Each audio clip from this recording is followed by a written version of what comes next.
Good evening, ladies and gentlemen. I'm calling to order this meeting of the Council of the Town of Oakville. And I invite everyone to join Council in O Canada. Please rise.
Thank you, everyone. Please be seated.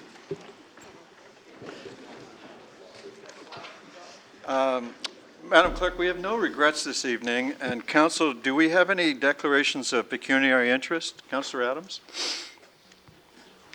I have a non-pecuniary interest to declare in item C1. My brother is employed by one of the companies named in the report. It's not covered under the Municipal Conflict of Interest Act, but it is covered under our Code of Conduct, which requires me to note it and continue as part of the meeting. Thank you, Councillor. All right, Council, I would like to ask you if you're satisfied with the minutes of the regular session of Council from May 29th and the Planning and Development session of Council on June 12th and the confidential minutes of the closed Planning and Development session of Council June 12th. Councillor Duddick, moving approval, seconded by Councillor Chisholm. All in favor? And the minutes are approved as read. We have no public presentations, Council, and we have no listed delegations who met the deadline, but I'm informed that we have individuals here who would like to delegate to us on the LCBO. And so I would like to do a couple of procedural things with you right now, Council. I'd like to have a mover and seconder, if you agree, to waive the, so it's two things, please hear me out. First, to waive the provisions of section 3.61 of the procedure bylaw to permit the introduction of new business having to do with the various notices of motion in tonight's agenda and the addendum. I've checked with the authors, there's none there where they benefit from being delayed, and everyone has told me they would like to put them forward. And if you change your mind at any time, you don't have to put it forward. This only permits us to deal with it. And I'd also like, in the same motion, to permit delegations who may not have registered by noon. And I'm saying it that way so that we don't seem to be favoring one subject over another in case anyone else has something they want to say, and it's a light agenda, so we have time to hear from the public. So Councillor Hutchins is moving, Councillor Giddings is seconding, or Councillor Lischina is seconding. We'll split it up across the wings here. All those in favor? And that is carried unanimously. We needed 9 for that, and that's handsomely made. So, thank you very much. So now, I understood there to be individuals here who wanted to bring information for council on the LCBO item that's on our agenda.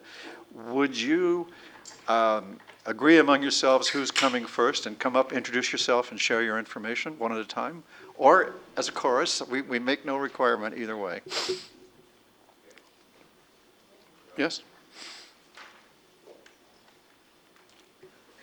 Welcome. We look forward to your information. Thank you very much. My name is Jan Faberwey. and I'm speaking on behalf of a group of residents who, like most of the residents that we've talked to in the last couple of weeks and businesses, are very upset with the fact that the LCBO is proposing to close its store downtown. And I understand that today, Your Honor, and all the council members did receive a copy of the draft letter that we sent to the new CEO of the LCBO, and also a copy of the petition that we wrote and sent to him as well. And that's been the basis for us doing research in the community of what the general feeling is. In a little over 1 week, we sent that letter to Dr. Soleas on the 16th. And in little than over a week, we have received close to 1,100 responses to our petition. More than 500 of those were to the online petition, with about 200 comments stating their reasons to keep Oakville alive. And then in addition, we received from the 1,100, there were 600 signatures on sign-up sheets from our foot soldiers. In addition, we have worked together with the BIA from downtown Oakville. Their submission to the LCBO to retain the LCBO store is on behalf of 400 members of the BIA. So we've had, in 1 week time, we've had terrific response to what we believe is a serious issue for the vitality and the longer life of downtown Oakville. So we will continue our efforts until the LCBO reverses its decision, and we will support the town in achieving this. And we are very pleased that you have a motion in front of you regarding the proposed closing of the downtown LCBO. And we trust that the town sees the need to retain the downtown store in the interest of not only the downtown, but for all of Oakville. Thank you very much. Thank you very much. Are there questions for the gentleman? Councillor Elger. Thank you for coming. Just wondering, have they explained to you why they're considering closing it? I guess they're not considering, they're saying they're going to, correct? Yeah, they have. We've had quite a bit of correspondence also with the LCBO. And the reason was that the rent was going up and the volume in the store was going down. Maybe in part because central downtown Oakville is deteriorating to some extent. There are more shops closing. And for the LCBO to close its shop, that would just be a nail in the coffin as far as we're concerned. And the LCBO store is there not just to sell liquor to everybody, but also to help and support people with lower mobility in town, and there's quite a few of that. Downtown Oakville has quite an elderly population, and a lot of people are quite handicapped. And it's be very difficult for those people to be focused on the main store, now the main store on Cornwall. So we believe that the LCBO is not just responsible for the bottom line of all their stores, but they also have a responsibility to look at the communities that they're based in and look after the long-term life of those communities. Better if I use the mic. Any other questions? Thank you very much, sir, for your information. Thank you. Well, before you go, I should ask, did you have a chance to review the motion before council from Councillor Giddings and Councillor Hutchins? No, not really, other than that they were proposing a motion, I believe, to... So it's in the agenda. We can give you a copy. Okay, yes, I appreciate that. Thank you very much. Had you seen it, I was going to ask if you support it. If I support it, I'm sure I will. Okay, thank you very much. Thank you very much, Your Honor. You're very welcome. Is there another speaker? Ms. Johnson, please come and share your information with us. Susan Johnson, the Executive Director of the Downtown Oakville Business Improvement Association. Hello, Mayor Burton, members of council. As indicated, the Downtown Oakville BIA has written a letter to the LCBO. I have a copy to share with everybody if you'd like. Can I pass it around? Oh, thank you.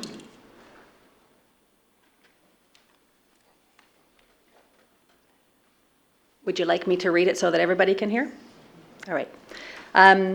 So obviously the businesses of downtown Oakville would be affected by the loss of such a flagship business in downtown Oakville.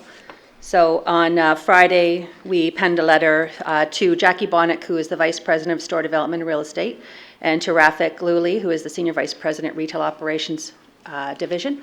I did also speak with the Public Relations Department at the LCBO, and they did state that it was due to an increase in rent that they were, considering moving. But I think that just might be a convenient sort of statement to make. So quickly, just on behalf of those that don't have a copy, I will read the letter that we wrote to the LCBO. Dear Jackie and Rafik, on behalf of the 400-plus members of the Downtown Oakville Business Improvement Area and the Board of Directors, I respectfully request that the LCBO does not close the location at 276 Lakeshore Road East, currently scheduled for July 15th. The rationale for our opposition to the closure is as follows. 1, the LCBO can afford to keep the downtown location open. The LCBO continues to experience record sales and profits, which are in turn provided to the province's dividends. In 2016, dividends were almost $2 billion, representing an increase of $130 million, and the 22nd year of increased dividend growth. Above plan and above previous year results continue to be achieved with record growth planned for 2017. With approximately 80% of sales coming from the 654 retail stores, a straight line forecast would result in an average earnings and dividends of plus $2 million per store. 2, the LCBO is a prominent anchor in downtown Oakville. The LCBO should continue to ensure the LCBO stores located on town main streets continue to survive.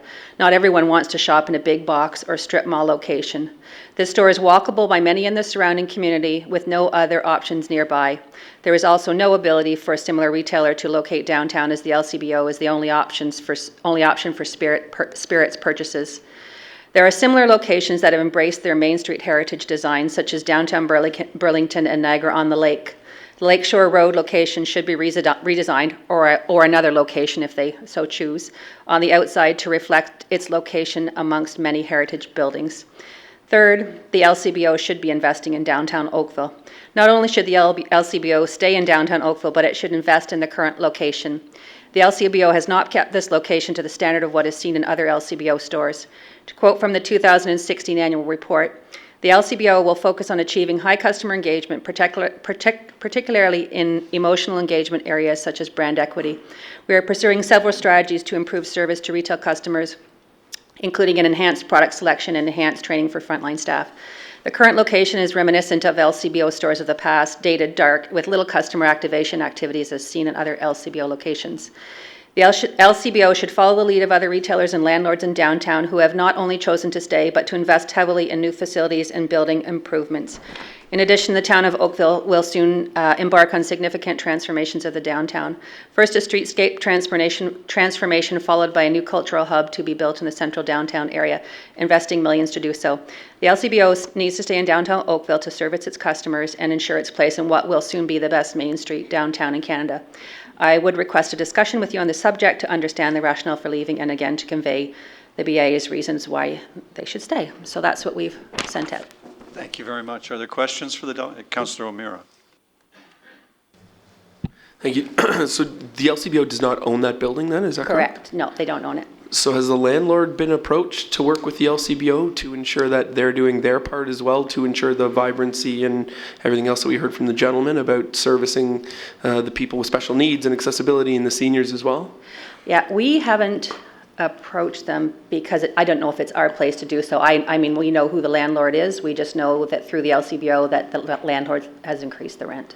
Because it wouldn't be the first time that we've heard examples of prices downtown that are astronomical and companies having to leave downtown because of that. So just because it's the LCBO, it doesn't mean that, they should be able to pay whatever the landlord decides they want to charge a government agency. So agreed. Perhaps maybe a copy of the letter or some information could be passed along to the owner as well to let them know that it's not just a government agency that they can get whatever they want, but there's other people impacted by this decision. If the rents are something, as the LCBO has mentioned, that's an issue. Thank you. I can definitely provide that to them. Thank you, Councillor. Others? Councillor Ginnings. Thanks for coming out. Thanks for having me. Further to Councillor O'Meara's question, I appreciate the fact you were talking about the possibility of another location, because we don't know what the landowner's future plans are, whether it's rent or whatever. And that if they look at the vintages model or any one of another different store types that they have, that I'm sure you'd be willing to take them on a tour and show them some of the great Absolutely. locations downtown? I can think of a couple, yeah. Great. Thank you very much. Councillor Lischina. Ms. Johnson, has the LCBO been part of the BIA over the years, or at least participate in some ad hoc way? Not that I know of, not in the last year or so. So you wouldn't be aware that they're having, as you said, product selection and that kind of thing with members indicating that this is not what they want to see in the store. Are you aware of them doing any surveys of BIA members to see that they've tried to do something about it rather than saying that their sales are down? I mean, I would say no, but I can't, for sure say that, but I would say we've not heard of anything, nor, I mean, sometimes members will ask us to send out things on their behalf because we have the database of all, and the LCBO hasn't asked us to do anything like that. So they really have been a standalone sort of island and not participating in the downtown area? Correct, yeah. Okay. So do you anticipate them not being able to, or not wanting to engage with the BIA? I don't think it's not the local staff at all. I think More they're the corporate. recipient of whatever head office has decided to do or not to do. Well, I will be supporting that motion to make sure that we want to get together with them, talk. Yeah. Thank you. Thank you. On behalf of council and the councillors, I'd like to ask if you've had a chance to see the councillor's motion and if you're in support of the motion. Yes, the downtown BIA supports town's motion. Thank you. Thank you. Anyone else? Yes, sir. Would you please come down and introduce yourself and share your information?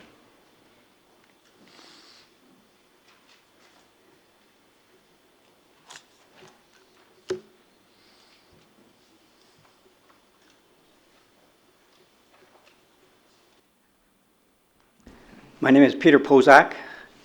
I moved my manufacturing business to Oakville in 1990. I moved my administration offices to 151 Randall in 1992. I've enjoyed being in Oakville, downtown.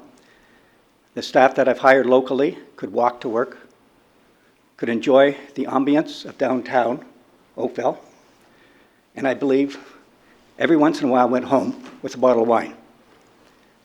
This morning, I had lunch with Tom Hitchcock. He's a resident at Kane Building. Kane is immediately adjacent to the south of the LCBO. There's 59 residents that are handicapped and have difficulty getting around. Tom said he's concerned for those residents.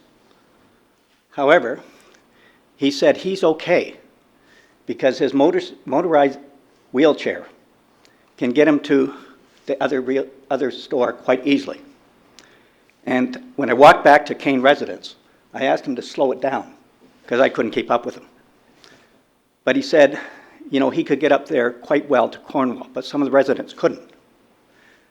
Then he also had the caveat that in the winter it may be more difficult.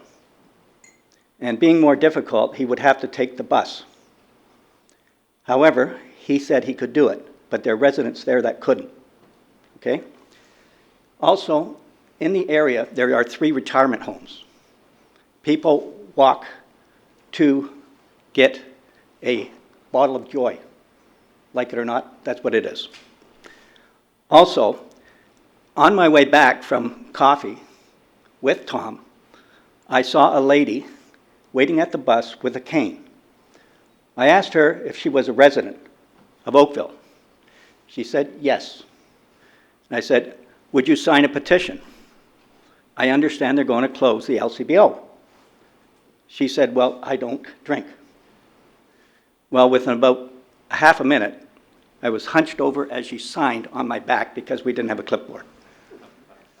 However, if we want to green the world, if we want to have communities that are attractive to people, if we want to employ people that can walk to work, which I've done, then I think the LCBO is an integral part of that. I can do the math as much as any of you. I spent 10 years on Bay Street. I understand that business as well. The fact of the matter is, the LCBO is a very profitable organization. And rather than put those profits back into I don't know where, maybe it should go back into the community, as stated in the LCBO's website. I am not pleased that the LCBO is leaving downtown Oakville abandoned, and there's a number of people in downtown Oakville that would agree. Say no more. Thank you very much for bringing your information. Have you had a chance to look at council's resolution on the matter? And do you No, I support haven't. it? We could give you a copy. If could you summarize that in 10 words or less? Yes. Please do. I can summarize it in 2 words. Please stay. I agree, Okay, thank you. and I'll do anything you require to make that happen. And as far as landlords concerned, I understand Benton. I understand the real estate business. I understand the financial business. And that is not the issue. Thank you very much. Any questions? I don't think so. Thank Thank you, you. sir. We're still open for business. Anyone else? All right, then I'll close it down and confine it to table. I would now ask council to turn its attention to the LCBO resolution in front of you. Is that agreeable to you? It's moved by Councilors Giddings and Hutchins, and I'm happy to tell you that looks like we're going to have a recorded vote. Would the motion's movers and seconders like to speak to the motion? Thank you, Mr. Mayor. I think that the people that were before us this evening spoke far better than I could possibly talk about it. They have a very good point, and I know the Howard and Jean Kane building very well. My brother lived there for 15 years. And so I'd like to support the residents that came out this evening and all others that live downtown. I'd like to also support the residents that came out and all those that weren't able to be here. I know this is nearest and dearest to a lot of the community's heart, and I think it's very soulless of the LCBO to decide just on monetary grounds to move without having more notification, more discussions, and everything else. Thank you, councilors. Any other speakers? To have your vote recorded in favor of the motion, please rise to be named. Sorry, Your Worship, so we're voting on this now, then it's not a notice of motion for next council meeting? That's right. Oh, okay, sorry, my apologies, I missed that. Councillor Lischina, Councillor Adams, Councillor Grant, Councillor Knoll, Councillor Lapworth, Councillor Elgar, Councillor Hutchins, Councillor Giddings, Councillor Chisholm, Councillor Duddock, Councillor Robinson, Councillor O'Meara, and Mayor Burton. I declare the measure carried unanimously, and I thank you one and all.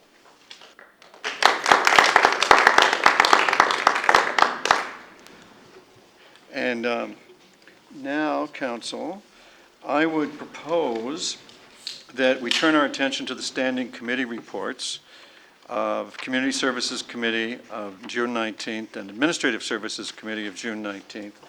And there's a matter in the Community Services Committee report that was not decided at Council and was sent forward to Council, which is a presentation on the Environmental Strategic Plan. So can I look for a mover and seconder for the 2 committee reports minus the Environmental Strategic Plan report? Councillor Elgar and Councillor Hutchins. All those in favor? And those reports are adopted. And now, if Ms. Toth is ready, we're ready, and we look forward to your report.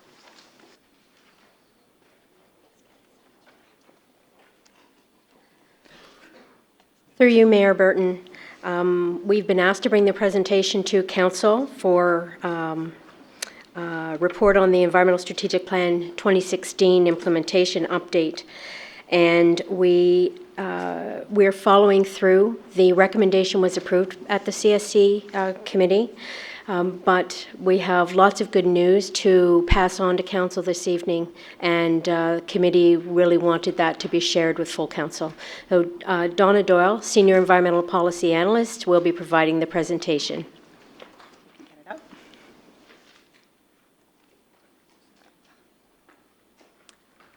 Thank you, Mayor Burton, members of council. We appreciate having the opportunity to highlight some of the great things that the town has been doing in back into 2016. And we would like to review that through the Environmental Strategic Plan. So I'm sure you're all familiar, the Environmental Strategic Plan is a master plan for the environmental actions for both the corporation and the community. It's very much an action-based plan. Format's based around some visions, goals, and objectives. We did have the most recent update approved by Council in December 2011, but this plan has been in effect and has been very effective since 2005. One of the things that does make it so effective is the fact that it's a very action-based plan, so we can track the progress more effectively. I'll go over this very quickly just to refamiliarize you with the way that it is set up. We have the different actions in the Environmental Strategic Plan divided up into ongoing actions. So those are things that the town has going on a regular basis and continues to do. So things like increase awareness of natural hazards from flooding and erosion. We have short-term actions that in 2011 were set out to be completed within 1 to 2 years. So one of those things was the development of a wildlife education and outreach program, and we have done quite a bit of work in this area. Next is medium-term actions. So these were recommended for completion by 2016, so within 2 to 5 years. So things like completing and implementing the Source Water Protection Plan. And we had long-term actions, which were actions recommended for completion in 5 years or beyond. One example is an analysis and inventory of underutilized brownfield properties in Oakville, which is actually currently underway. We're not complete, but that has been underway now, and we're working towards that. So the other way that the plan is set up in addition to the actions, we have it structured under 6 different goals that reflect the various areas of the environment. So I'll go through those 6 goals, and probably the more interesting part, I guess, of the presentation is just to highlight some of the different things that we have done in each of these areas. So for goal 1, sustaining and enhancing our natural environment, we actually have quite a few actions that took place in 2016 in this area. One of the interesting ones that you might not be aware of was a partnership that we established with Conservation Halton to bring back Native American chestnut. This is a tree that was used to be the predominant tree in forests throughout southern Ontario. It was killed off with chestnut blight. The last few remaining trees in Oakville were found to be dead a few years ago. There are, I think, just about 115 trees left in Ontario. So what we are doing is working with Conservation Halton to get some of these tree seeds from the trees that have survived this blight. They're going to be propagating that, and we are going to be working with our greenhouse folks, and they are going to be growing those, and we'll be planting those in forests and pilot sites over the next 2 to 3 years. It's actually more of an undertaking than you might think. The chestnuts are very popular with animals. They have pretty much 100% consumption rate, and when we have so few of them around, we have to cage the nuts. So to protect them, they have to mature on the tree, so it keeps the animals out. So it's quite a long process, but we're very hopeful. I know Conservation Halton has been looking forward to doing this for quite some time, so we're really happy to sort of be working with them to facilitate this. We also hosted and attended 22 outreach events with information on climate change, its impacts, and available mitigation and adaptation tools. The town has been quite a leader in this area. We were one of the first municipalities, if not the first in Canada, to complete ICLEI's Building Adaptive and Resilient Cities, which is a climate change program that has been adopted by many other municipalities now. Recently, Cindy spoke at the Great Lakes St. Lawrence Cities Initiative annual meeting in Montreal. It was attended by Councillor O'Meara and spoke about some of those initiatives and partnerships. We also host Keep Calm and Adapt, which is a program that is for the community to help them understand some of the impacts from climate change, the extreme weather events, and how they can better prepare for them. And it's quite well attended. It was very popular this year. It was held at Queen Elizabeth Park. We have quite a lot of community involvement, including speakers from the Weather Network. So that has been very successful, and we will be continuing that again in 2018. And we also have under Goal 2 to reduce our resource consumption and waste production. We have completed the first phase of LED streetlight conversion, and approximately 10,800 Cobra and Squarehead high-power sodium streetlight fixtures were completed in 2016. It's a project that involves 16,200 town-owned streetlights. It's expected to be completed this year, and it's going to contribute to a significant energy consumption reduction, improved light distribution, and there's quite a positive impact in that it reduces night sky glow, which can affect a lot of different migrating birds, which are, if you see the picture here, which is close by the lake, it helps reduce impacts with birds who are distracted by that upward glow when they're migrating over the lake. We also have quite a few recycling programs within the town. So one thing that's been extremely popular has been a K-Cup recycling program. So this was piloted at Town Hall and quickly spread to quite a few other departments and all of the town quite a few town facilities. And since January 2015, 713 pounds of K-Cup recyclables and compostables have been diverted from the landfill at an approximate cost of $4,000. And we are now looking into compostable options so that we can actually not just do the recycling, but stop it from building up in those recycling sort of things. Goal 3, to establish and support an environmentally friendly transportation network. We've actually are just finishing up the Active Transportation Master Plan, as I'm sure you're aware. So there's been a lot of work that's gone into that. In 2016, a pilot program to encourage cycling was initiated. We have had bicycle corrals installed into the BIAs in Bronte, Kerr, and downtown. It's a 2-year pilot project, and it does help support the town's transportation or active transportation master plan by making cycling a more convenient option. And hand in hand with that has been improvements to our transit services. And one thing that was quite a big hit was the launch of the real-time bus tracking system to the public back in February of 2016. So you can actually track buses through the system, and this is helpful just for helping people to better plan their trips and reducing some of the frustration sometimes with not knowing where the bus might be or if there's been any delays. And it's a part of the overall intelligent transportation system. Under Goal 4, to create and support a healthy, resilient community. We had some great work done by our Parks and Open Space staff, the horticulture staff in particular. I'm going to give a quick shout out to them because they have been really great. They do wonderful work with ornamentals, as you can see from Shell Park, which was recognized by North American Landscape in a design competition, and it was seen to be one of the top ones. So they received second place in the category of display gardens, and it attracts to over 10,000 people there every year.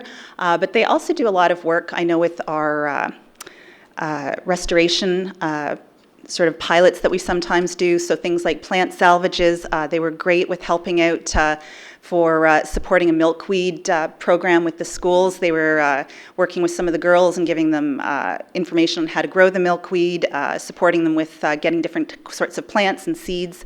So they are really very positive forces in the environmental area.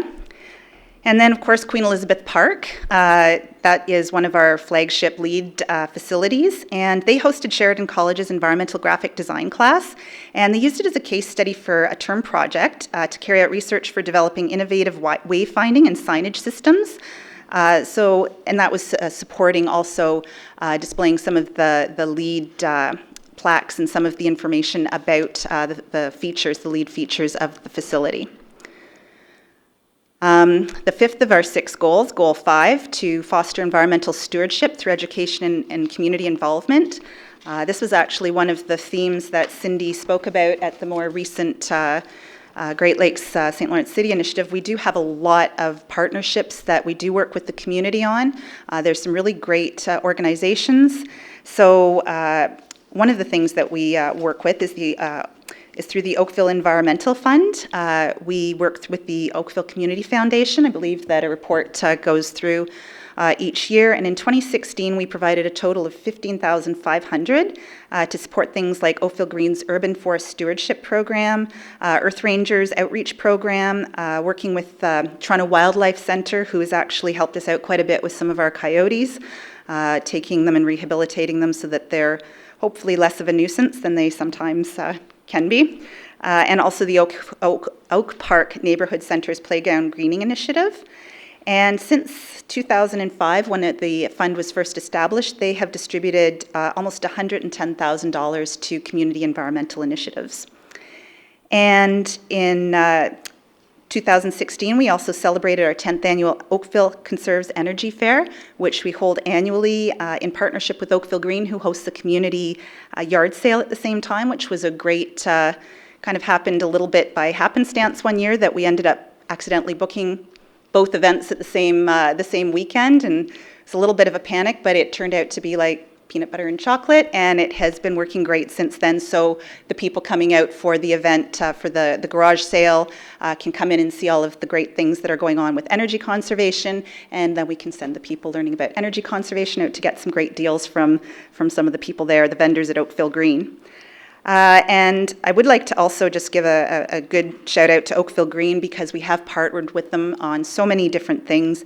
They do a wonderful job with our coyote and education outreach, so we don't go to the schools they do. They can do, I think they're back up, they did 10,000 students this year. They will go out to different community events, so they've done a really great job. We just had an event last weekend with the Canadian Power Squadron in Wharf. So as part of the Clean Marine Environmental Program, for which we have platinum certification, we were able to collect, they did flare recycling, so those are mandatory for safety features that you have to have on your boat. They do expire eventually, and then you've got basically fireworks, old fireworks sitting on your boat if you don't clear them out. So it's an environmental hazard and also a safety hazard. So the last two events that we held this year, one just last weekend, one earlier this season, they collected 1,700 flares in Oakville alone. So it was a really great initiative. And we're looking forward to doing more work with the Clean Marine program. And finally, Goal 6 is to lead in applying innovative best environmental management practices. We've got all sorts to pick from, but I'll just say that, again, we do so much outreach. I know Cindy is out to a lot of different places across the country and into the United States as well, promoting the work of the town and making sure that our name is out there. We also have a climate change strategy, which was developed a few years ago, that is really helping us move forward on that. We've got our official plan review team continuing to engage with the community at town events and coming out with some really innovative engagement techniques. They're going out a lot more to the public instead of hoping that somebody shows up to an event that might not be convenient. We're going out to them, which has really been spearheaded by that department, which is great.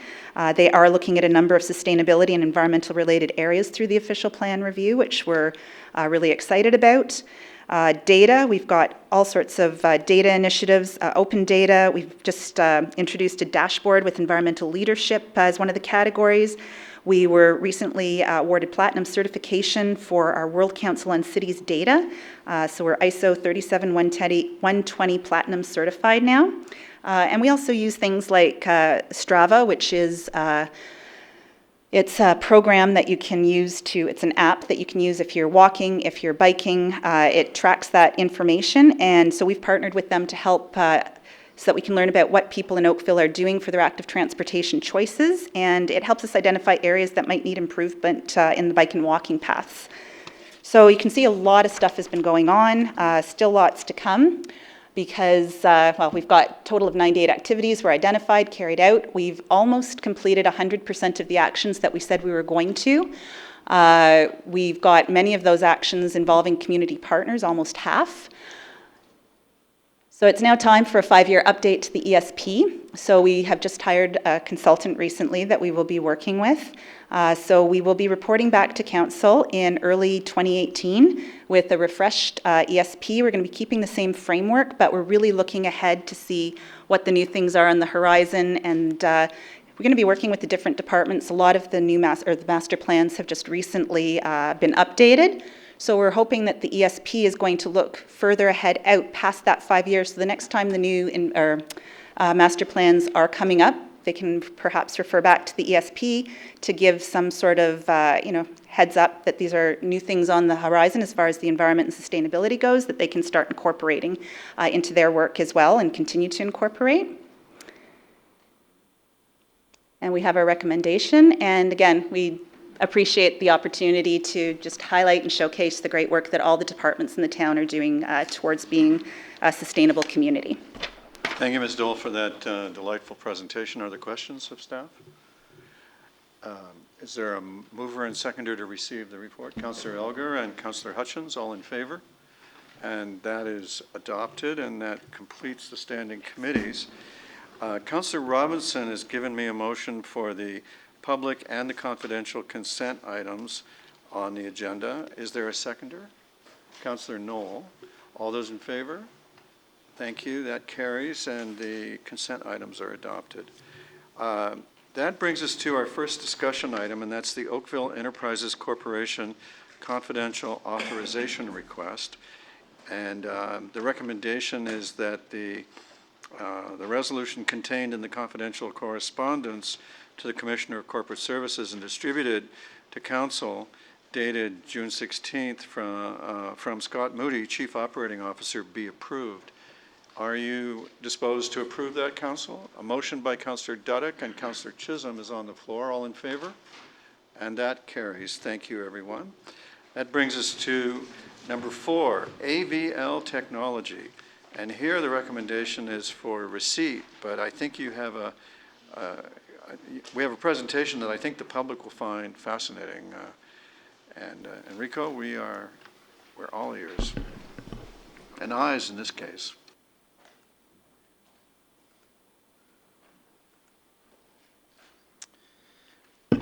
Good evening, Mayor Burton and members of Council. Thank you for this opportunity to present AVL GPS technology use in the town.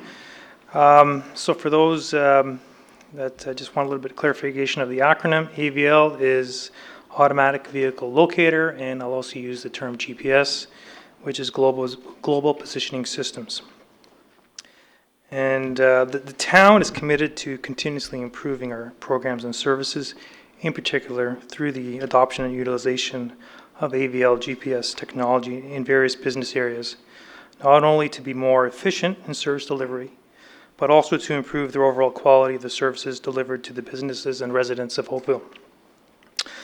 Our presentation will focus on 3 significant business areas: public works, which I'm framing as roads and parks, fire, and transit. I'll kick off the public works portion of the presentation by providing a bit of background. In public works, we've piloted various AVL GPS systems, including the use of Wi-Fi and cellular-based technologies, primarily to support winter operations. Through this experience and lessons learned, this technology was incorporated in the town's new radio system, which was implemented in 2012. And then in 2016, we further enhanced our system with the focus to improve, in particular, winter operations in both salting and plowing activities. So here we have a screenshot of our system that we implemented in 2012. This base system is used by both Public Works and Transit.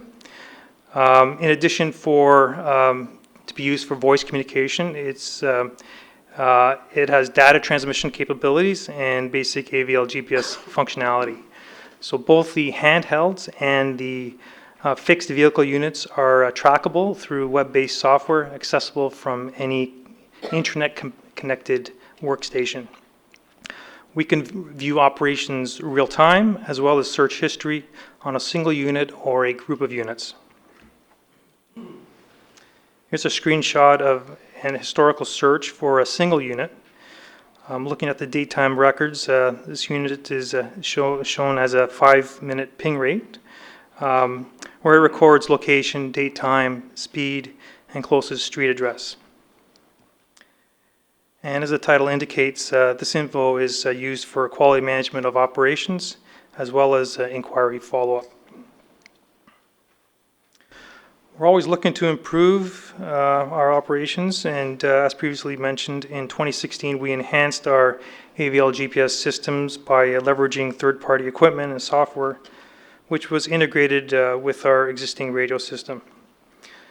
This was done again This improvement primarily focused on winter operations for both road salting and plowing activities. And with these enhancements came the opportunity to evaluate real-time monitoring of our equipment diagnostics on a select number of vehicles in order that any issues that come up that can be proactively addressed and operation impact mitigated as quickly as possible. So the system, the WebTech system is linked with the 2012 system. The data is shared. And with the new system, it does provide a platform for the new plow tracker application, as we called it, Plow Oakville.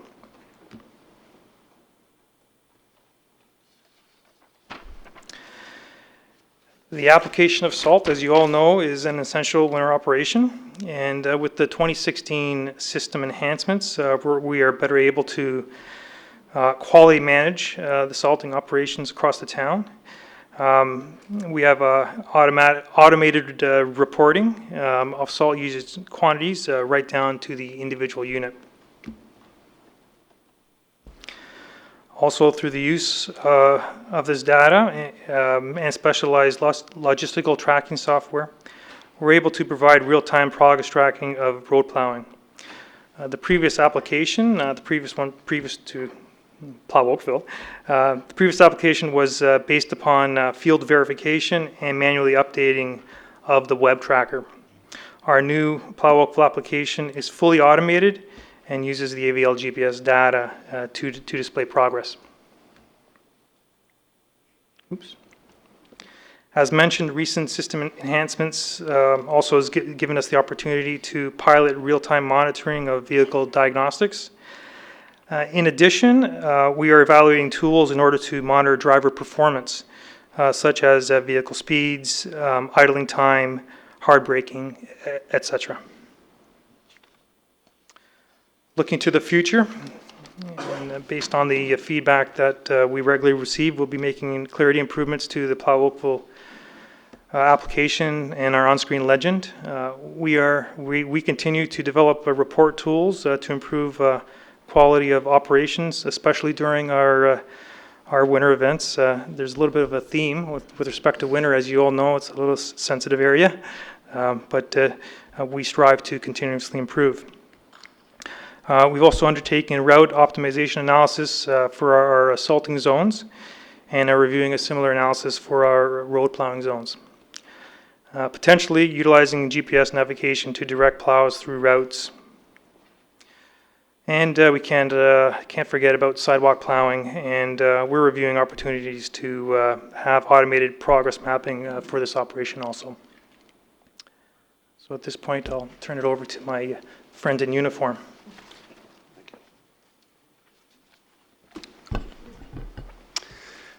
Currently, the fire department has 2 applications that uses GPS or AVL technology in the field. There we go. Our first product is our mobile CAD computer-aided dispatch. This is a program that interfaces with our dispatch in Burlington. And this screen here shows you a shot of the tablet that's in the frontline fire truck, the pumpers and aerials. The status buttons, as you can see here at the top, indicate the current status of the vehicle when they're en route to a call. This screen tells the captain the call data, which comes up in red, which should be his address that he's responding to, as well as the type of call he's going to, and more importantly, the map reference, which links to a GIS map quadrant. A couple other tabs in here is the dispatch tab. Allows the captain to access information en route to the call that might be updated by the dispatchers, which is under dispatch notes. For future development, we're looking at the hazmat tab and the construction tab. This is going to allow the captain and responding units to be able to identify the hazards with the building that they're responding to, RPs, alarm system, locations for hydrants, and shutoffs. This is a typical screenshot. Once they've got the call, and the GIS mapping system indicates what map reference they're looking for. On each map would be the unit icon in the bullseye, and in this particular screen it's showing a start of a response, and the sort of dark red line would be its recommended response route to take as per the GIS map routing software. As they get closer, the captain does to the call, he can flip to the incident location, and it's identified by a triangle on their screen in the truck. At the same time, he'll see the end of routing, which also allows them to determine which route's best to arrive for having the truck on the right side of the road when, so they have the driver or the pump operator on the side of the call or the street that the call actually occurs.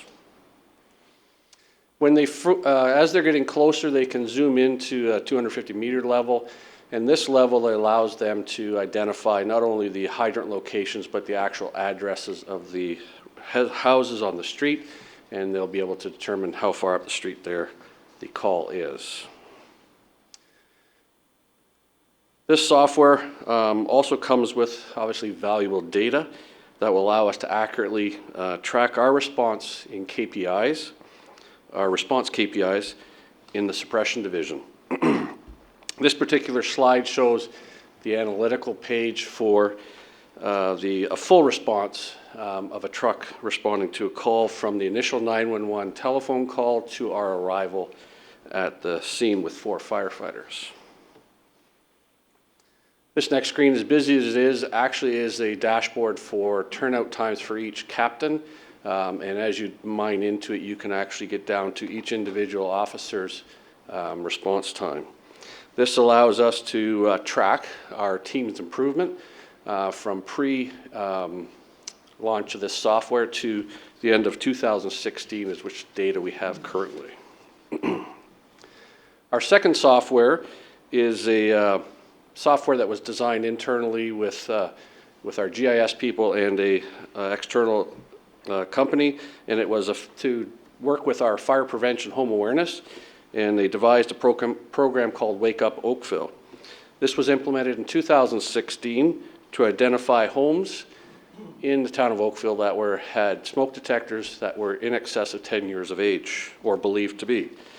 So the system works off of the Samsung Note phones. So as the crew activates the survey 1, 2, 3, they do it as they're walking up to the home with the Samsung Note phone. They open the 1, 2, 3 survey, it opens the application, and at that time it geocodes their location in GIS. The captain then goes on to do his survey with the homeowners, and everything involved in that survey, all the answers, become geocoded in the actual address on our GIS layer. Of course, it comes after the fact we have all the survey results, give us great data to study. It looks at the data allows us to accurately track the results of the current survey. We're looking to analyze it compared to some of the demographics of the areas that we were in, to pinpoint where we need to focus further fire prevention and public education in the future. Our future initiatives, the next one up is our closest unit dispatch versus our current artificial boundary for stations.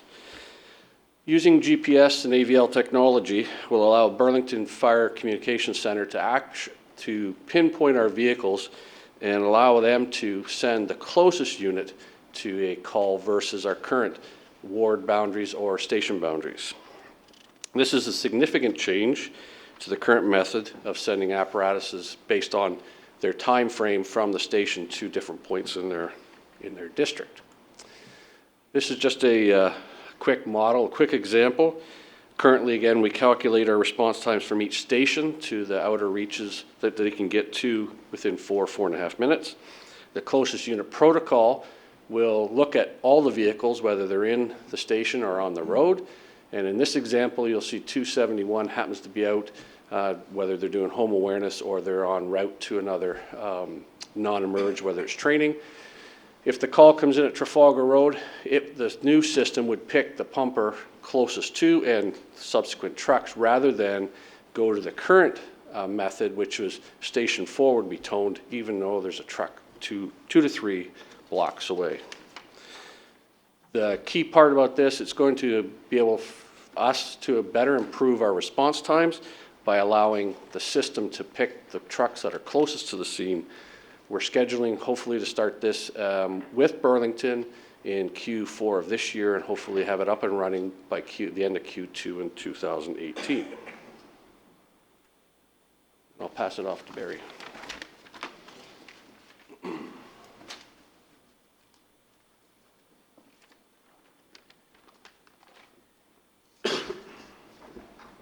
Good evening, Mayor, members of council.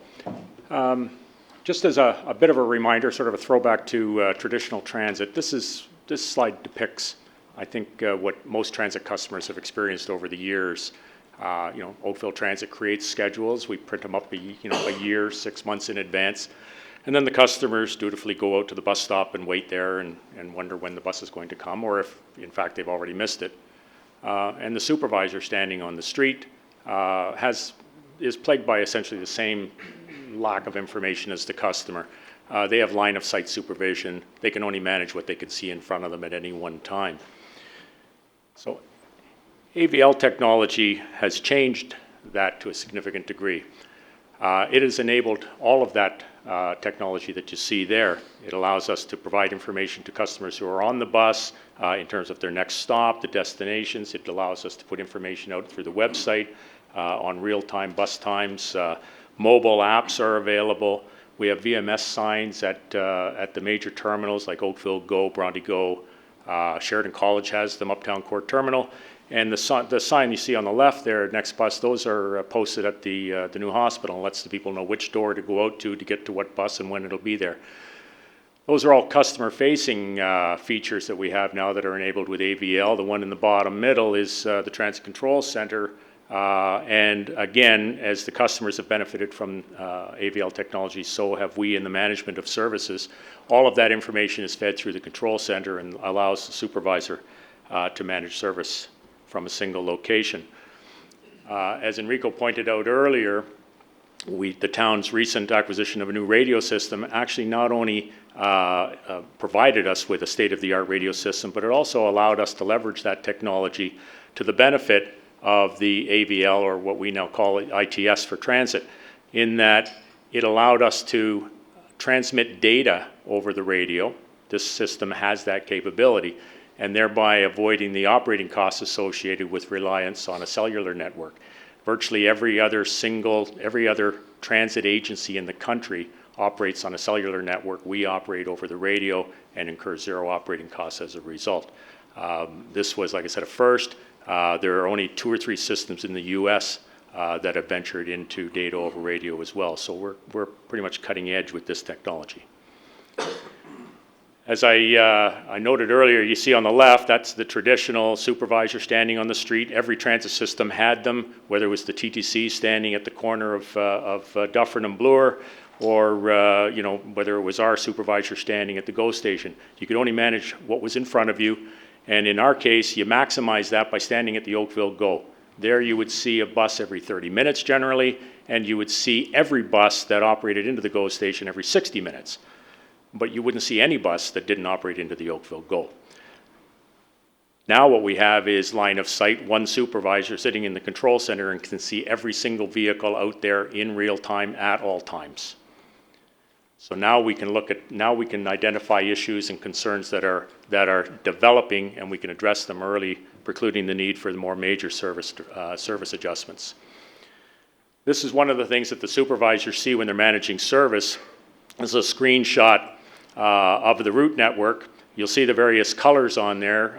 Essentially, it's a quick reference guide for the supervisor looking at it. They can tell that if the bus is showing green, then it's on time. If it's showing blue, it's late. If it's showing yellow, it's early.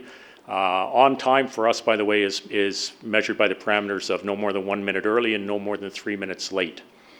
The thinking there is that if a bus is more than 1 minute, anything early is under the driver's control. That's under our control, and there should be no more than a deviation of 1 minute. We go 3 minutes late because there are things that are beyond our control. By comparison, for example, GO Transit, which operates on a rail right-of-way, isn't subject to the traffic conditions, et cetera, that we are, operates on an on-time performance rating of 5 minutes early, 5 minutes late. Also, the supervisor has the ability also to hover over any of those bus icons there. And in doing that, it exposes a drop-down that'll give them vehicle number, type of bus, driver name and badge number, route and run, direction of travel, location, destination, schedule adherence, route adherence, headway adherence, speed of the bus, terminal departure time, and the previous, current, and next bus trip start time and finish time. All of that in real time. This is just one of a number of reports or panels that are available, information screens for the supervisor in the control room. And again, this speaks to our ability to manage the service. And the supervisor can create a panel prioritized in any way they want. So if the important thing they feel at the time is schedule deviation, they can order it in order of the largest deviation from schedule and address that. You can get vehicle status, driver name, run, route, vehicle, schedule deviation, destination, speed. Again, all of those things are available at a glance to the supervisor. Again, there's probably there's dozens of management reports that we can generate with this information. So we're just learning now how to create those and how to turn this information into something that we can use to make decisions.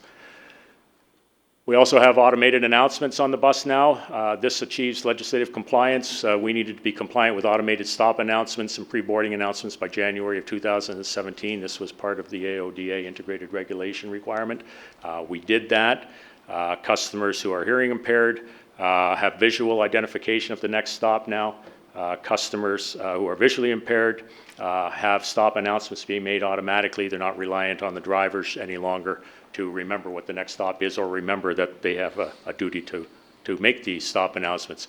This is an example of the type of display that you'll see on board the bus. As the doors open, when a bus comes to a stop, the bus automatically makes an announcement identifying the bus and its destination. Once you're inside the bus, if you pull the cord, you'll get something like that. That'll indicate that a stop has been requested and what that stop is. If no cord is pulled, if nobody activates next stop request, it will still show what the next stop is and make an announcement as to what the next stop is. That is all enabled, obviously, by AVL technology. AVL also touches on automated passenger counters. We have those installed on about 25% of the fleet now, and they're looking to install it across the fleet, so that we can get real passenger count information on, off, where people are getting on, where they're getting off, where they're traveling to and from. All of this is facilitated by AVL. It'll allow us to record not only the people getting on and off, but it'll generate ridership patterns for us. We can look at route ridership, but also segment ridership. We can tell if there's a portion of the route that is well traveled and a portion that's not being used. This obviously maximizes efficiency of schedules and facilitates evidence-based decision making. Right. We now have real-time web applications where people can go and customers can go and find out where their bus is. They can actually get the bus times by entering a stop number. They can view their bus on a map. They can actually, if they wanted to, could sit in their house and watch the bus on approach to their place and leave a minute before the bus gets there. They can track by text. By texting your bus stop location, you'll receive a text back saying when the next bus is arriving at that location. We have a mobile app that allows you to do all of the things you can do on the website through your handheld device. Since we launched the mobile app, and many of you were there for the launch of that, we've had over 12,500 downloads of the app. And this was a couple of weeks ago, so we'd be approaching 13,000 by now. Variable message signs I mentioned earlier, we have them at all the major terminals and in the hospital.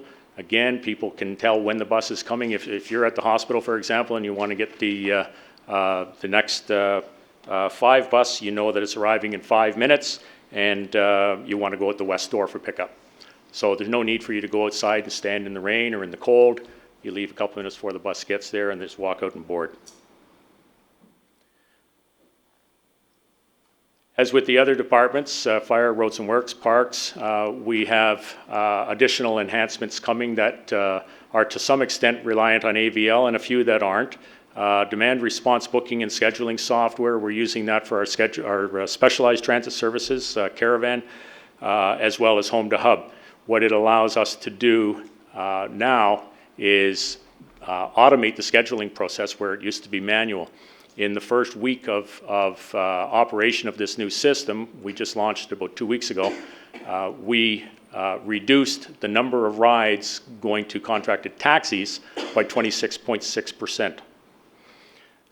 We took the productivity measure for rides on those buses from 1.8 rides per hour to 2.53 rides per hour. And that was one Wednesday compared to the next Wednesday, the first Wednesday of operation. Interactive voice response booking and web booking will be available for demand response services. Again, that's the Caravan service and the Home to Hub service. So people will be able to go onto the web and do their own booking, their own self-serve booking instead of calling into the call center. Real-time nearest vehicle dispatch. Once we have the complete automation of the booking, customers will be able to call in or go on the internet, book a ride, and we'll be able to go and identify the closest unit to that and dispatch a vehicle. So it essentially, our demand response services will be operating similar to an Uber service, because along with this comes an app that will allow them to book rides as well.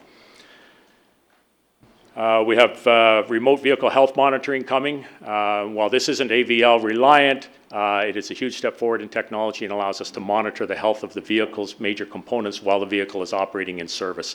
This often will result in or preclude the need for change off because of vehicle breakdowns, because we can arrange to have a vehicle changed off at the end of the line as it arrives.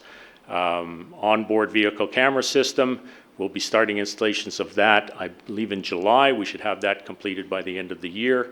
And as well, tablets on all of the specialized transit buses allow us to push the schedules out to tablets on the bus instead of the drivers being reliant on paper schedules and clipboards and pencils and erasers, etc.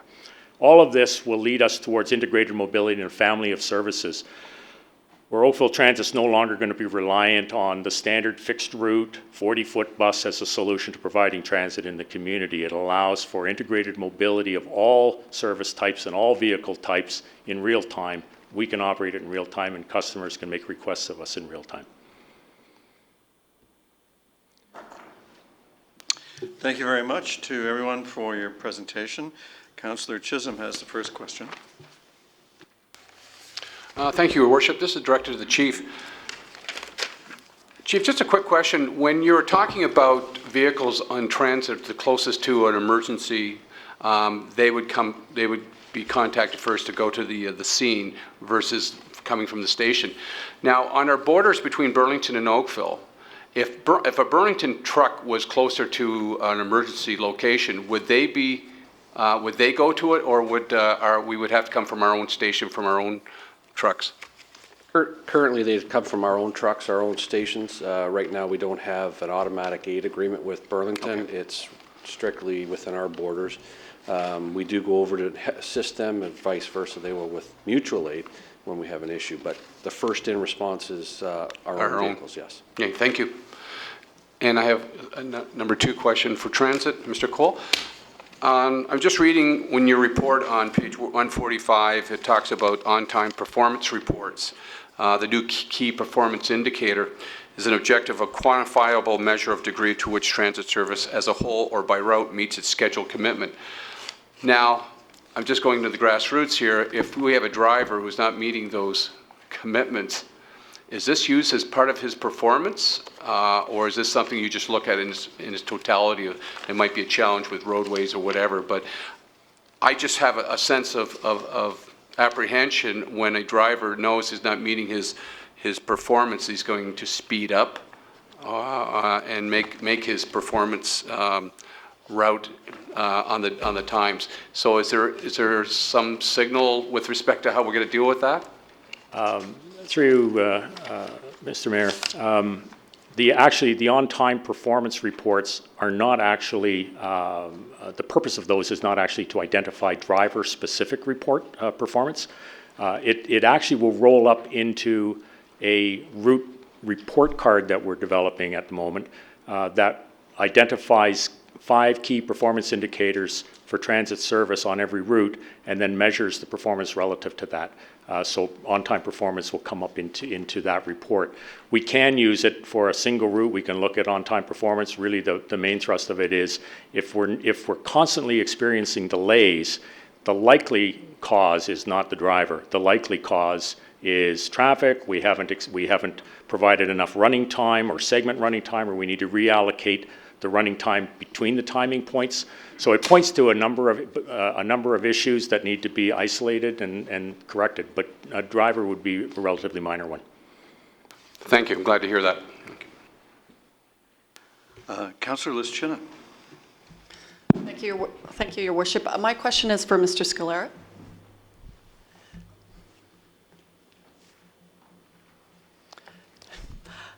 I know I've asked you this question in the past before, and the sidewalk plowing.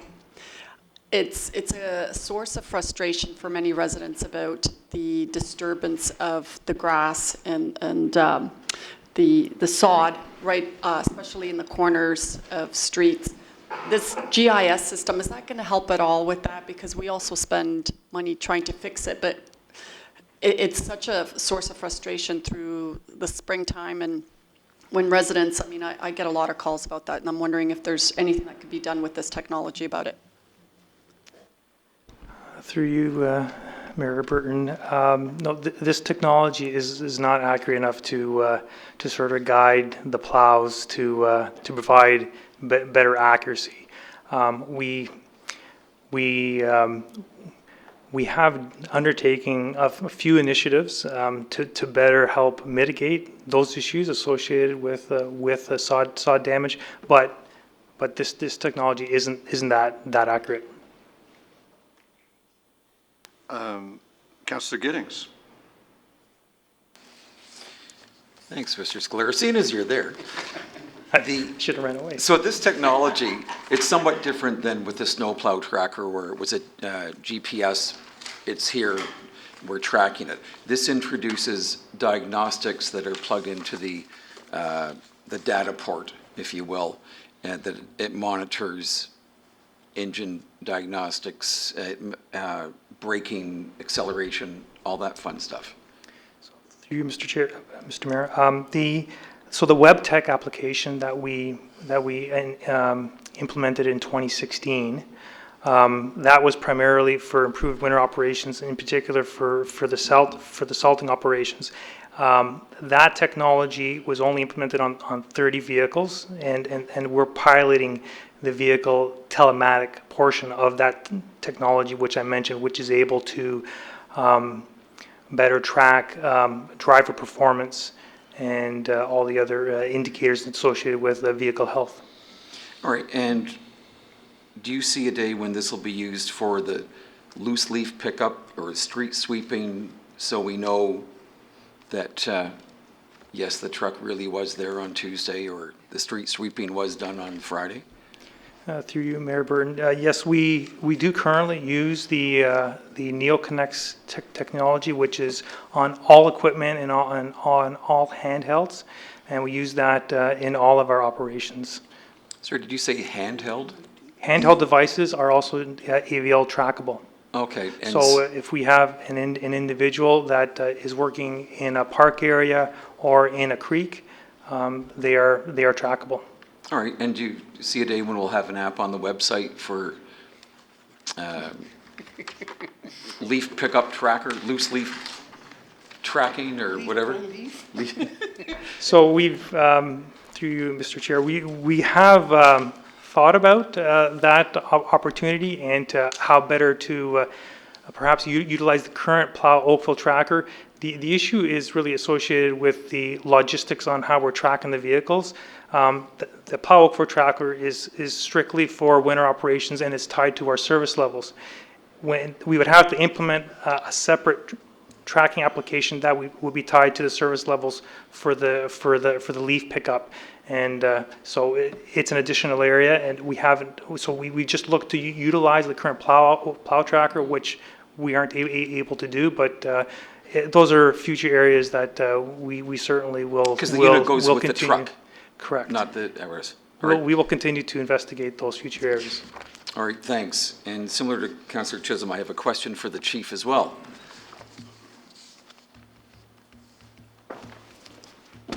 You were talking about how this will save time, which is what it's all about in your line of work. With Mr. Cole, it's kind of important that his vehicles stay on the same routes if he wants to pick up the customers. With your vehicles, it doesn't quite matter as much. It's the fastest way there. The current tracking, is it like GPS, or is it more like a Google Maps where it takes the traffic conditions into account, and so a longer route may well be the fastest route if you look at Winston Churchill overnight, for example? Through you, Mr. Mayor. It's neither actually, it's through a GIS software, so it's GIS mapping that comes out of the town's GIS system, and it does take into consideration, for instance, construction. If future work, we can have dispatch identify, well, there's a road closed or it has major construction on it, the GIS routing software will take them a different way, providing they believe it and they follow it. So it doesn't take into account real-time traffic as yet? No, not the GIS software. Now, the key for our GIS routing software is I've made it a point that it's a tool to help them get there. We still expect them to know how to get there, not to rely on this as their sole way to get to and from a call. Only because GIS or GPS has the tendency periodically to send you in the wrong direction, and that's not what we're willing to accept down the road if there's a mistake made. So every driver and captain is supposed to know where they're going. This just helps them with turns, and what you didn't see there is there's depths of screens. They can actually get 3 streets up, you turn left. That's so many 100 meters. So they can toggle between the screens to help them know that as they're coming up, it's 2 streets ahead or 3 streets, so they can go back and forth. Great. Thank you. You're welcome. Councillor Elgar. Thank you. My question, more of a general question, is related to the software. Is it homegrown software or is it off-the-shelf software?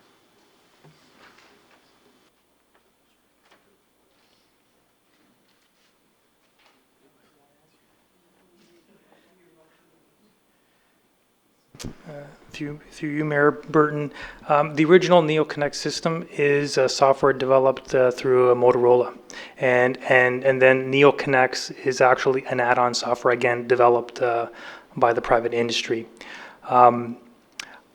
The software that we're using in winter operations, the enhanced WebTech software, again, that is developed through the private sector.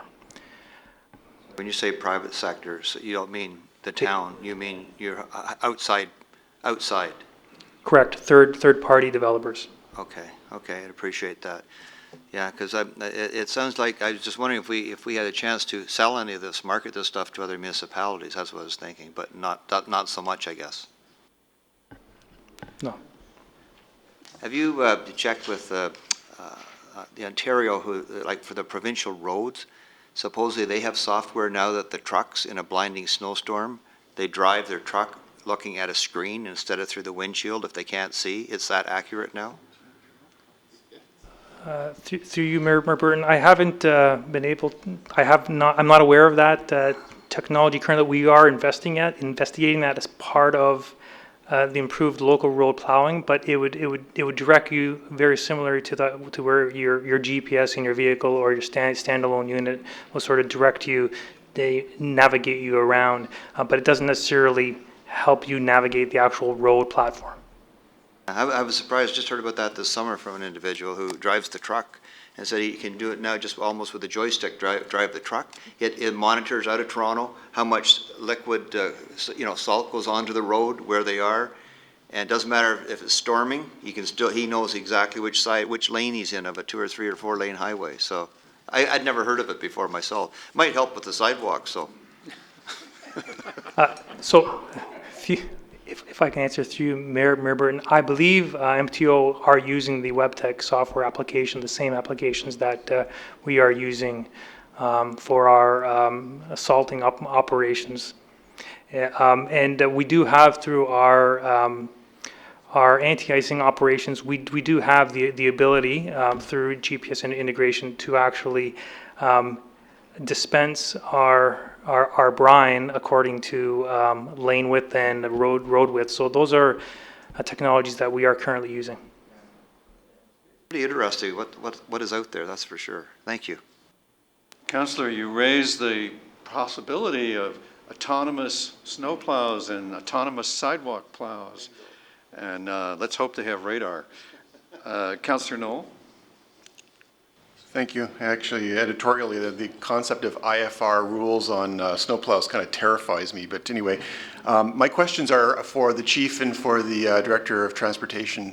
To the Chief, I'm curious if the AVL systems that are getting improved can have a more efficient ability to be able to deal with traffic signalization and replace the older style Opticon system that is currently in use.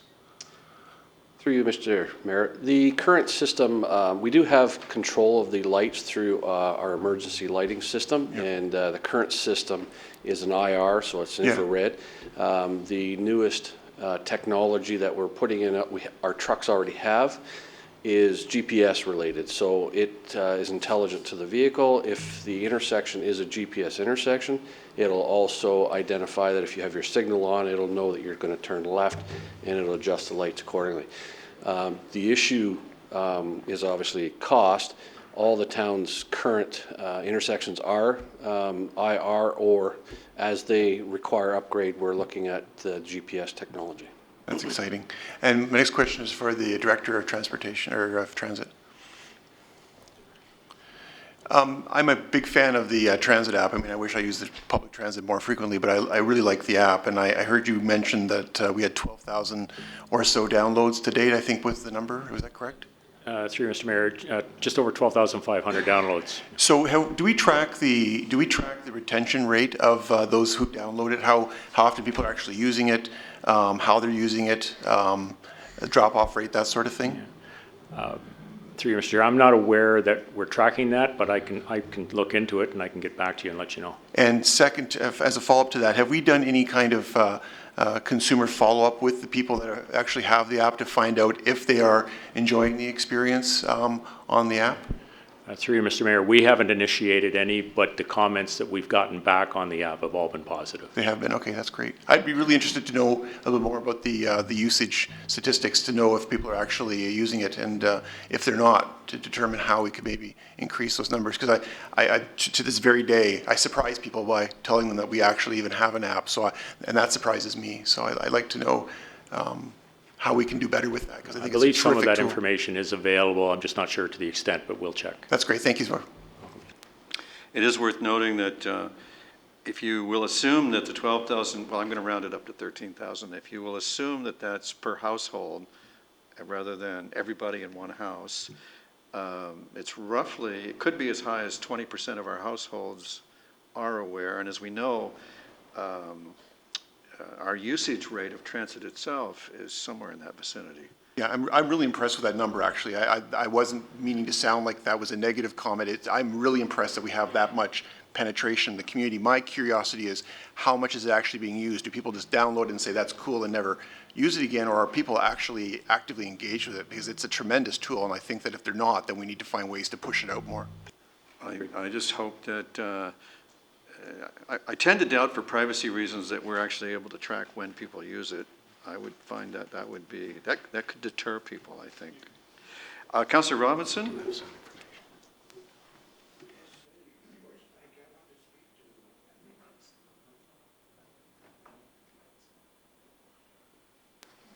John, thank you. Are you familiar with the, I believe, reasonably new legislation, provincial legislation, dealing with the application of salt and the fact that the region of Halton and maybe the town of Oakville has now provincial legislation to create environmental issues on privately owned land that have this salt in the system on the land, but that doesn't apply to the municipality or the region? Through you, Mayor Burton, I am not aware of new legislation other than the guidelines associated with the appropriate use of salt during winter operations. So if you could just perhaps could you clarify in particular if there's sort of what legislation you are talking about? Well, I don't know the name of it, but I think what I'll do is I'll make two statements here. One is I'll talk to you offline, if that's okay. And second is Councillor O'Meara has worked with me on an issue that I'm speaking about, and he knows something about it. I'm not sure how much, but I'll talk to you offline. I'm happy to discuss, Councillor. I say that wrong. Councillor O'Meara, would you like to step in there? No. Then we pass the baton to Councillor Hutchins. Mine is more a comment for Mr. Cole rather than anything else. But I'm very impressed with what's happened and having that app, being able to track the buses and everything else. One little thing of information that you might be interested in, Dubai this July, after a year's testing, is authorized man-sized drones to be able to pick up people and take them on a route through the skies, controlled by computers. You have no choice. You just push the button and tell them where you want to go, they pick you up, and they put you down. Yeah, I was just wondering when that's going to be arriving.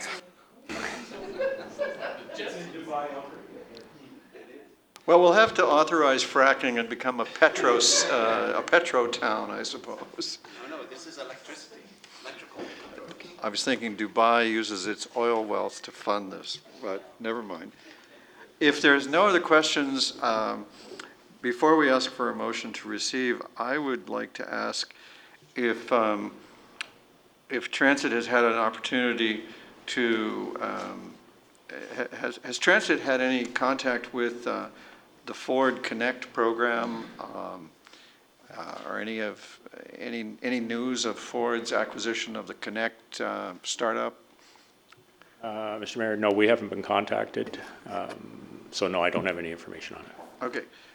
Through your worship, that's on my to-do list to sit down with Mr. Cole on. Okay, super. And just for the benefit of the council and the public, Ford has acquired we have all these disruptive technologies in transportation and transit out there like Lyft and Uber, and I can't remember them all. And one is called Connect, and Ford recently told us that they've acquired it, and they're looking to work with municipalities to bring that Uber-like technology to transit systems. And since you mentioned Uber, it reminded me of the homegrown local connection to Ford Canada, which we're all, of course, glad to have here in Oakville, helping to drive our economy. So could I have a mover and seconder for receipt of the information? Councillor Hutchins, Councillor Knoll, all in favor? And that is carried. Now, Councillor Dudek, that brings us to item number 5, the consideration of the preservation of heritage properties that you and Councillor Giddings are bringing forward. And I wonder if you might like to I actually think it would be beneficial to the public who are watching and may not have access to the agenda for you to read it as well as speak to it. Thank you. What's your pleasure? I concur. I was hoping we could do that. Whereas the town of Oakville maintains the Oakville Heritage Register in accordance with the Ontario Heritage Act, and whereas there are 580 properties listed on the Town of Oakville Heritage Register, and whereas over 150 are designated as Part 4 individually designated properties, and some 400 are classified as Part 5 Heritage Conservation District designated properties, and whereas all of these properties are valuable resources of Oakville's cultural heritage, and whereas owners of heritage properties often face additional costs to maintain and preserve properties, and whereas Oakville's Heritage Grant Program covers up to half of the eligible costs, conservation work to a maximum of $15,000 when matched by a contribution from the property owner. And whereas Federal Bill C-323, a tax credit for the restoration of heritage properties, has been introduced by MP Peter Van Loan to amend the Income Tax Act. And whereas if passed, Bill C-323 would provide owners of historic properties with a 20% tax credit on eligible costs for rehabilitation work on designated properties. And whereas, as written, Bill C-323 is silent on the eligibility status of Ontario's Part 4 and Part 5 designated properties, the mayor therefore be it resolved, rather, that the mayor compose a letter of support for C-233, great numbers, C-32, to include this resolution to be sent to the Prime Minister, Minister of Canadian Heritage, MP Van Loan, MP Oliver, and MP DeMoff, to include an expression of the following. If passed, Bill C-233 would include direction to the Minister of Canadian Heritage that eligibility for this tax credit program include Ontario's Part 4 and Part 5 designated properties and the equivalent heritage designations in all of Canada's provinces and territories, and a copy of this resolution be sent to the Ontario Minister of Tourism, Culture and Sport for its consideration, Heritage Oakville, Oakville Historical Society, Trafalgar Historical Society, and Bronte Historical Society for their information. And very pleased anytime we can get another level of government to step forward and help assist these homeowners and municipalities who are maintaining a lot of our heritage for us for the community well-being. I think it's well worth the effort to try to do that. And I'd also like to acknowledge the assistant of Pam Knight in the Mayor's office for working with Councillor Giddings and myself in the preparation of the motion. Thank you, Councillor. Councillor Giddings. Thank you, Mr. Mayor. I'd like to thank Councillor Dedek for bringing this forward. If you think back to 2014, that's when Oakville's Heritage Grant Program was put in place to assist heritage property owners with the cost of restoring and maintaining their properties. Oakville's program has been fully subscribed since it started. There's a very strong interest in the preservation of Oakville's heritage properties, and if passed, this private member's bill, C-323, will provide additional incentives to owners who are preserving heritage buildings with the cost of delivering this public benefit. It would be great for the residents, visitors, and everyone in Oakville to have greater resources to protect our properties. Thank you, Councillor. Are there other speakers? May I put the motion? All in favor? Opposed, if any? It carries unanimously. Thank you, everyone. I would ask you to turn now to the notice of motion. Okay, we can go there. Let's go to advisory committee minutes, item 6 on the agenda, the development charges steering committee, and the recommendation is that the minutes be received. Councillor Dudek and Councillor Chisholm, all in favor, and the minutes are received. Now let's let's consider turning our attention to, in fact, let's turn our attention to the next one in the main agenda, which is the automotive sector motion, which Councillor Hutchins and I are putting before you. And as everyone is aware, the renegotiation of NAFTA is in the news, and we think in response to to basically input from all the auto mayors across the province, I think it'd be timely to address this and urge the government to make sure that they maintain a high priority on the automotive industry in the NAFTA talks. And Councillor Hutchins, did you want to speak to it as well? Not very much. It's just with the United States and its current president in charge, let's be diplomatic. It's very difficult to see how NAFTA can be renegotiated equitably because of the difference in size between the United States and Canada.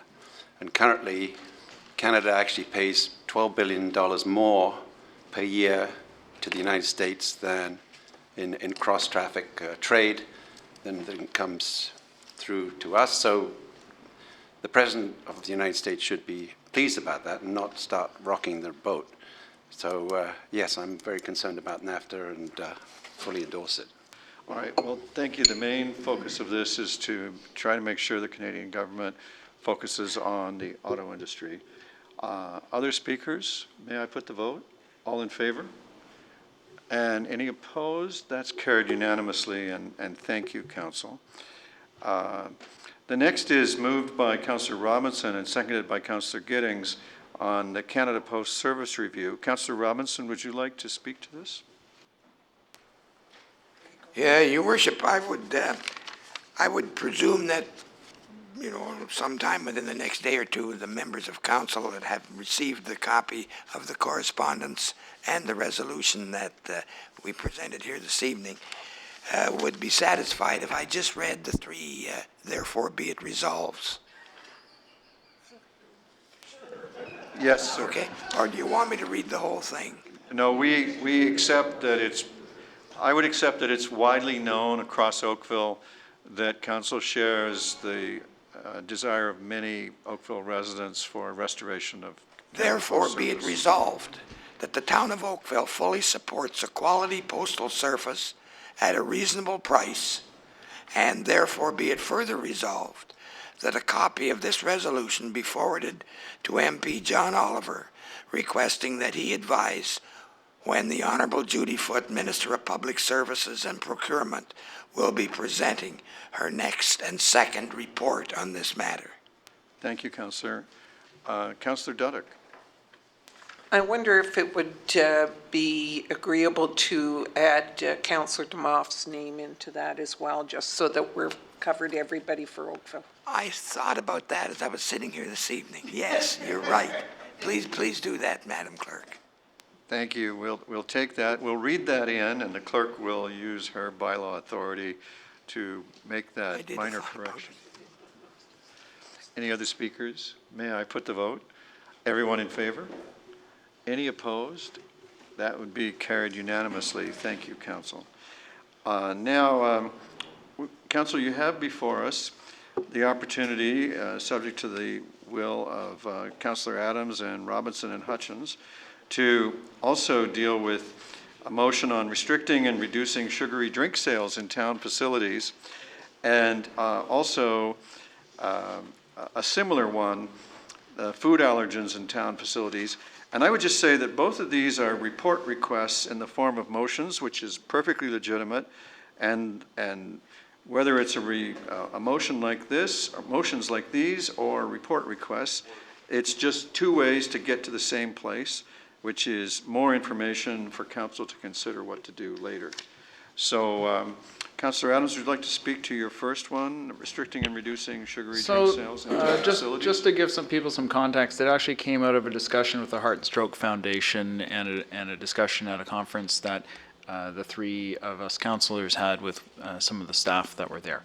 I don't see a need to deal with it tonight. If members of council want to wait till July and give some feedback to us, that's great. If people are willing to just move ahead and ask for a report, that's great too. I'm at your will. Well, I would recommend that we pass it tonight. I was taking pains in my introductory remarks to point out that we're not doing anything except asking for a report. That's all this is. And I'm always in favor of getting information for council, so I would support doing it tonight if that's your pleasure. Then very good. All right, any other speakers? May I put the vote? All in favor?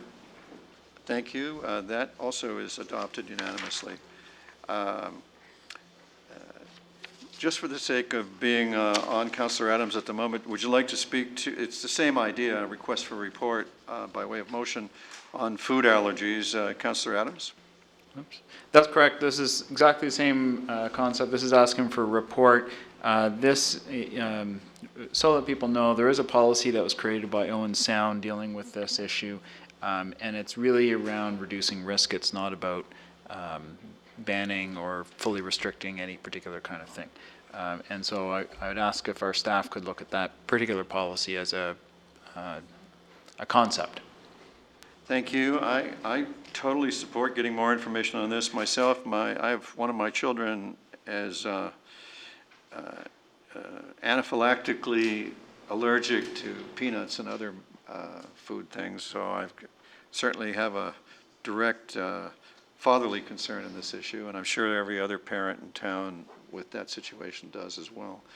Are there other speakers? May I put the vote? All in favor? And that too is carried unanimously. Now we turn to we already passed Councillor Giddings' motion, and now we need, Council, we don't really have a lot left. We need a mover and seconder for the bylaws. Councillor Giddings and Councillor Robinson. Councillor Giddings has something, I'm sorry, I misunderstood your hand signal. I have another request for report. Well, then, you're just in time. Perfect. As a result of community concerns over E.J. James Public School student safety on Cairncroft, this area, we have difficulty with cars and on a blind curve in an area without sidewalks. I'd like to direct staff to report back on a request to extend the existing school zone 40 kilometers an hour on Cairncroft to a position north of Devon Road. I've had a number of meetings with staff about this, and they would like to see that request go through. Thank you. And you have a seconder? Councillor Hutchins? Any other speakers? May I put the vote? All in favor? And that also is unanimous. The request for report is carried. Is there any other matter from any other member? Well then, we have a mover and seconder for the bylaws as presented. All those in favor? And the bylaws are adopted. That completes our agenda. Thank you very much for your time and attention. It's been great working with you, and the meeting is ended.